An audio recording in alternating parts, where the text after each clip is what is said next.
नमस्कार मंडळी, चला तर आज आपण मस्त एक हेल्दी असा स्नॅक्सचा प्रकार बघणार आहोत. आज आपण बघतोय मसाला मखाना. तर सगळ्यात आधी नॉनस्टिक पॅनमध्ये मी एक अर्धा चमचा तूप घातले. त्यानंतर एक वाटी भरून मी इथे मखाने घातलेले आहेत.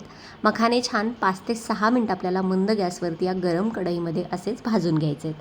असे मस्त मखाने भाजले की त्यावरती थोडंसं मीठ घालायचं. 5 ते 6 मिनिटानंतर बघू शकता अगदी कुरकुरीत असा मखाना इथे तयार झालेला आहे. तर मखाने हे खूप जास्त हेल्दी असतात. मुलांसाठी म्हणा किंवा तुमच्या स्वतःच्या तब्येतीसाठी सुद्धा 4 ते 5 वाजता काहीतरी छोटी मोठी भूक लागते त्यावेळेस अशा पद्धतीचा मसाला मखाना तुम्ही नक्की करून बघू शकता.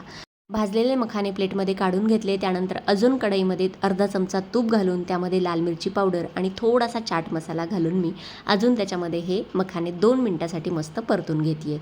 आता मखाना किती जास्त हेल्दी आहे आपल्या सगळ्यांना. मखाने वजन कमी करण्यासाठी सुद्धा खूप चांगला स्नॅक्स आहे. याच्यामध्ये खूप कमी कॅलरीज असतात. शिवाय आपल्या हृदयाच्या आरोग्यासाठी सुद्धा खूप जास्त उपयुक्त आहे. पचन सुधारण्यास म्हणजे डायजेशनसाठी सुद्धा मदत करतात मखाने, कारण याच्यामध्ये भरपूर प्रमाणात फायबर असतं. हाडांना मजबूत ठेवण्यासाठी सुद्धा मखाने खूप जास्त पौष्टिक असतात.